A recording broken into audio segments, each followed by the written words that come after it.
Alrighty, everyone, welcome back. So, it's a Friday. It's a very busy Friday at that. And today, we're going to take a look at three teams, or six teams actually, amongst the NHL. Three of them who exceeded expectations, and three of them who had failed expectations so far this season. Now, obviously, there's a lot of time left in the year. We're probably almost a quarter of the way done already. So, obviously, that plays a factor. But some of these teams could turn around. Some of these teams could fall off a cliff. We don't know as of right now. But as of recording of this video, these are the teams who have failed and exceeded expectations, in my opinion. So I may need to go in depth with some of these because some of them might not make too much sense on why I have them in this list. So regardless, let's get into it. We're going to start off with the exceeded teams, and then we'll get into the failed teams later on in the video. So make sure to stick around to the end. Starting off here with the Vancouver Canucks. Of course, I really can't put any other team at exceeding expectations besides Vancouver. Vancouver was looked at by, and I know like Canucks fans and some people are going to say, oh, I had them making the playoffs. Oh, I had them finishing this good. Yeah, there's a lot of people in the world. But the vast majority of people didn't see this team as a playoff team. They didn't. They thought they had a good roster, but they didn't see them as a playoff team. And Vancouver surely didn't disappoint. They have a 12-4-1 record for 25 points. They are third in the NHL. Their leading scorer is JT Miller with 17 games played, 10 goals, 17 assists for 27 points. Now, Miller, Pettersson, and Hughes are all top five in the league in points overall in the NHL currently. So it's insane how, they have three superstar players that are like that, and they're at the top of the league in points. It's actually insane when you think about it. And, there was so much, concern with this team. With Rick Tocchet, they were worried about the start of the season. And I said that so many times in a season preview or any video in regards to Vancouver. I said that, they got to have a good start to the season. That was their biggest X factor heading into this year. They needed to start off the season good. And they did. They have. So that is why, to me, I feel that they are legit. Yes, they may not be as good as people are making them out to be. Maybe. You can argue that for sure. There are definitely viewpoints that I look at. I will say this about three of these six teams I've made videos on in the past month. So definitely, I've talked about these teams before, so I know what I'm talking about.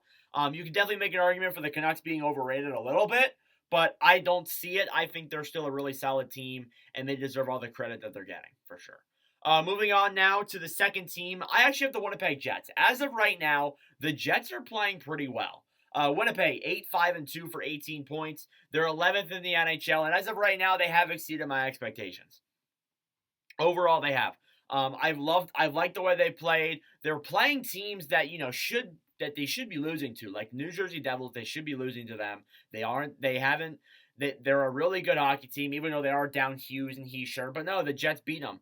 And maybe they're playing some easy teams in there too. They are playing a few easy opponents. But, regardless, they're still having a pretty good run for themselves here, being 8-5-2 for 11th in the NHL. And especially, too, for a team that we thought that was going to be heading into some very dark ages for years to come. It's great to see this. The leading scorer is Kyle Connor. 15 games played, 13 goals, 7 assists, 20 points. Connor's been leading the way in scoring. It's not even close. He's been scoring a lot.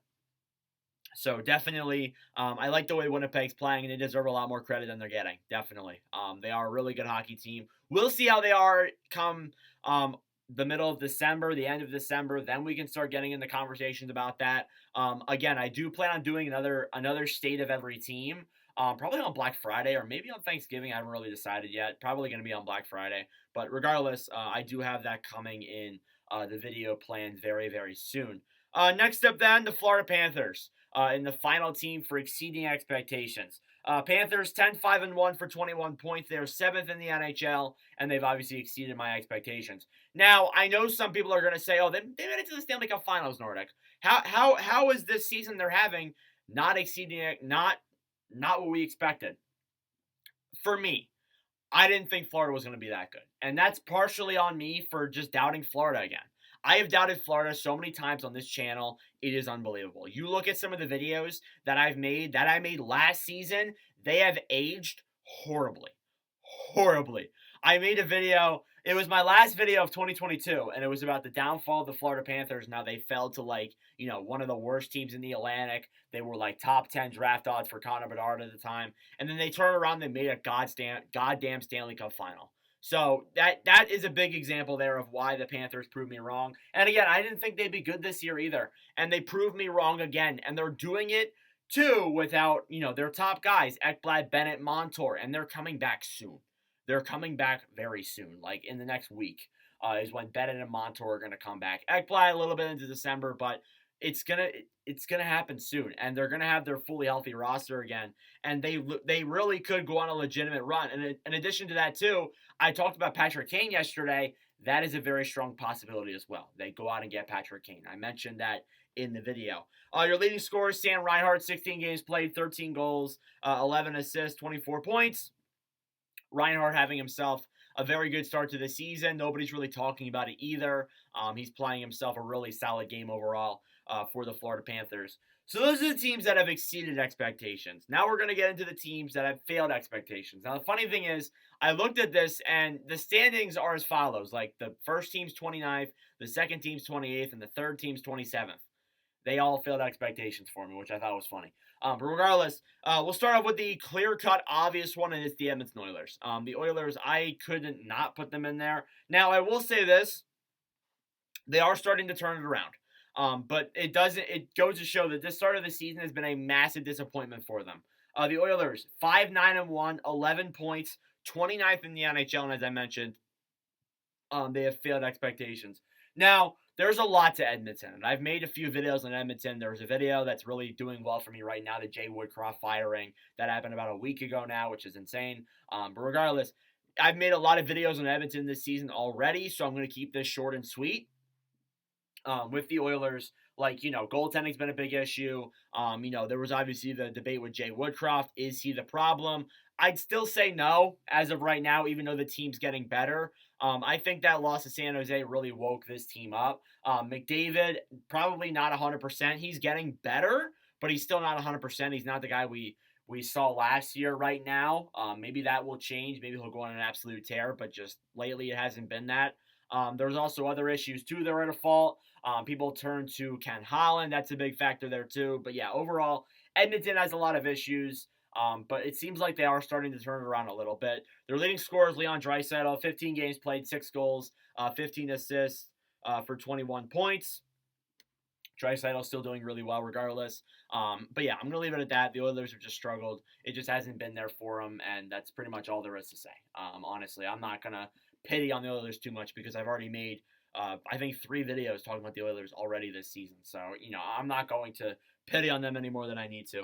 Next up then, Columbus Blue Jackets. The Blue Jackets, it feels like it's I feel like this year is supposed to be a step forward, but it feels like they're taking another step backwards, or they're just in the same spot, however you want to look at it. The Blue Jackets, 4-9-4, 12 points, 28th in the NHL. And as I said, they failed expectations for me. The leading scorer is Zach Werenski with 15 games played, 1 goal, 9 assists for 10 points. 10 points.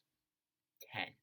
We are 15 games into the season for Columbus, and their leading guy only has 10 points. That's wild. Like that is wild to me. But yeah, they have failed to score. Their defense isn't good. The goaltending's been kind of mediocre. Gaudreau and Laine are being benched. And I'll say this about Columbus. I feel like with the Mike Babcock situation, that plays a massive factor in what's affected them this year. And I said that in the video when Babcock was fired, that I felt like the overall momentum of this hockey team was really going to be affected with that firing because it really shook this team up, and it's shown. And Pascal Vincent, I don't really know much about him, but he hasn't been doing a good job apparently so far through the season. What do? Fire him? You really can't. You literally just hired him. So, they are in a really bad spot right now. They may consider having a full reset. And I thought they were heading in the right direction, but it's clear they're not there yet. Even though they have so much young talent, they just aren't there yet. So that plays a factor with me. Next up then, and finally, the final team of these failed expectations, the Minnesota Wild. The Wild have had one clear-cut problem, and that's the goaltending. We'll get into that in a second. Wild 5-8-2, for 12 points. They're 27th in the NHL, as I mentioned. They have failed expectations. Next up, then I got Matt Zuccarello, 15 games played, 4 goals, 12 assists, 16 points. The offense has been okay. It hasn't been like awesome like last year, but the offense has been okay. The biggest issue is the injuries on the blue line and the goaltending. The blue line has been at best lackluster. The one game that I watched where they let in 8 goals against Dallas, that was a very lackluster game. Their defense played bad. And I will say this about that too, though. They have been facing injuries on that defense. It's not a fully healthy blue line that they're playing out there. So obviously that plays a factor with me. And then goaltending, like Gustafsson, he got a lot of hype at the start of the season, and last season too, but it just hasn't been there this year. It simply hasn't. And I'm really not surprised. This is what happens. Like, a goalie will do well, you'll hype him up, and then he just falls off a cliff. Like, it's happened so many times with Flyers goalies. I know that as a Flyers fan. Coyotes goalies, so many times. So many times. But yeah, like, and Fleury, he's doing his best. He's not a bad goalie by any means, but he just isn't like the goalie he used to be. He can't carry a team like he used to. He's just not at that age. It's not his fault either. It's just not there. But yeah, like, something's gonna need to change here. They're 5-8-2. If they keep falling the way they are, and they are still in this, and they're still not in a good spot by American Thanksgiving, then maybe you need to consider doing something, because this is not good. Like, it's really not good for Minnesota. But yeah, those are my 6 teams that have exceeded or failed expectations. Let me know your thoughts down below. Thank you all for watching. I will say this, there are a few teams that I missed. St. Louis and Anaheim have been teams that I think have exceeded expectations. Teams like the Kraken have failed expectations for me, and then pretty much everyone else is like in the middle, honestly. Everyone else is kind of just in the middle or where they're supposed to be. But yeah, anyways, thank you all for watching, and I'll see you guys in the next video. Adios.